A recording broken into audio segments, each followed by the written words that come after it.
बीड शहरात उद्याने आहेत का, तर याचे उत्तर निश्चितच होय असेच मिळेल. मात्र बीड सारख्या भरगच्च लोकसंख्या असलेल्या शहरात आणि जिल्ह्यातील एकमेव अ वर्ग नगरपालिकेने तयार केलेली उद्याने नागरिकांच्या अपेक्षांप्रमाणे आणि गरजांप्रमाणे आहेत का, हे पाहण्यासाठी आज आपण आलो आहोत नगर रोड भागात शासकीय विश्रामगृहाच्या बाजूला असणाऱ्या धर्मराज जोशी उद्यानात. 16 वर्षापूर्वी तत्कालीन नगराध्यक्ष डॉक्टर भारतभूषण क्षीरसागर यांनी पुढाकार घेऊन तत्कालीन जलसंपदा व ऊर्जा मंत्री स्वर्गीय अजितदादा पवार यांच्या हस्ते या उद्यानाचे लोकार्पण केले होते. आज योगायोगाची बाब ही आहे की या प्रभाग 15चे नेतृत्व डॉक्टर भारतभूषण क्षीरसागर यांच्या सूनबाई डॉक्टर सारिका क्षीरसागर यांच्याकडे आहे. नगर परिषदमध्ये सध्या त्या भाजपच्या गटनेत्या आणि सक्षम विरोधी पक्षनेते आहेत. आपण पाहू शकतो की उद्यानात मोठ्या प्रमाणावर मुलांची आणि नागरिकांची गर्दी आहे. उद्यान गजबजलेले दिसत आहे. यावरून बीडकरांना विरंगुळ्यासाठी उद्यानाची किती आवश्यकता आहे हे आपल्याला दिसून येते. उद्यानात लहान मुलांना खेळण्यासाठी खेळणी आहे, मात्र ती रोटरी क्लबच्या माध्यमातून बसवण्यात आल्याचे दिसते. त्यामुळे मुलांच्या या आनंदाला रोटरी क्लबचा हातभार आहे असे म्हणणे चुकीचे ठरणार नाही. या ठिकाणी इतर खेळणी जी आपल्याला दिसत आहे ती मात्र सगळी खाजगी लोकांची आहे. नगर परिषद प्रशासनाने वार्षिक आर्थिक करार करून खाजगी व्यावसायिकांना उद्यानात जागा दिली आहे. परिसरात छान झाडी वाढली आहेत, पेवर ब्लॉक बसवण्यात आलेले आहेत, लाईटची व्यवस्था करण्यात आली आहे. मात्र या ठिकाणी या सर्व सुविधा उपलब्ध करून देण्यासाठी बालकांना आणि पालकांना प्रत्येकी 5 रुपयाचा कर आठवणीने आकारला जातो. ज्या ठिकाणी मुले खेळतात, नागरिक बसतात, अशा ठिकाणी कसले लॉन लावण्यात आलेले दिसत नाही. बसवण्यात आलेले कारंजे बंद अवस्थेत आहेत.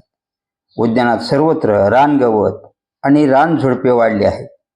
कसल्याच प्रकारचे गवत अथवा झुडपे काढण्याची तसदी नगरपालिका घेत असताना दिसून येत नाही. उद्यानाच्या बाहेरून वाढलेली झाडे उद्यानात डोकावत आहेत. ती पूर्णपणे वाकली आहे. त्यामुळे उद्यानाची संरक्षण भिंत भार पडत असल्याने वाकल्याचे दिसत आहे. काही ठिकाणी तर ही अक्षरशः पडलेली आहे. ती झाडे कापण्याची नगर परिषद प्रशासनाला गरज वाटत नाही का? सध्या पावसाळ्याचे दिवस आहेत. शेकडो मुलं आणि नागरिक धकाधकीच्या जीवनात थोडा विरंगुळा म्हणून उद्यानात येत आहेत. पण या वाढलेल्या गवतातून झुडपातून सरपटणारे प्राणी या आधी देखील निघाले आहेत असे अनेक नागरिक सांगतात. सुदैवाने एखादी दुर्घटना या ठिकाणी घडली नाही आणि ती यापुढे देखील घडू नये यासाठी किमान या ठिकाणी वाढलेली झुडपे, गवत, झाडे काढून उद्यान स्वच्छ ठेवून बालकांची आणि पालकांची सुरक्षितता जपण्याची तसदी नगरपालिकेला घेणे आवश्यक आहे. उद्यानात मोठ्या प्रमाणावर मुले, महिला, ज्येष्ठ नागरिक येतात. त्यांना कुठेच पिण्याच्या पाण्याची कसलीच व्यवस्था करण्यात आलेली नाही. महत्त्वाची गोष्ट म्हणजे या ठिकाणी अत्यंत आवश्यक असणारी व्यवस्था म्हणजे स्वच्छतागृह. स्वच्छतागृह या ठिकाणी जे बांधण्यात आलेले आहे ते केवळ शोभेचे आणि कचरा साठवण्याची जागा झाली आहे. त्यामुळे महिला आणि नागरिकांना मोठ्या अडचणीला सामोरे जावं लागत आहे. यात पुरुष मंडळी उद्यानाबाहेर मोकळ्या जागेत आधार घेत काहीजण आपली अडचण भागवताना दिसतात. बालकांना उद्यानातच एखाद्या कोपऱ्यात बसवण्यात येते. हे जरी होत असले तरी देखील उद्यानात आणि रस्त्यावर मात्र दुर्गंधी वाढत आहे.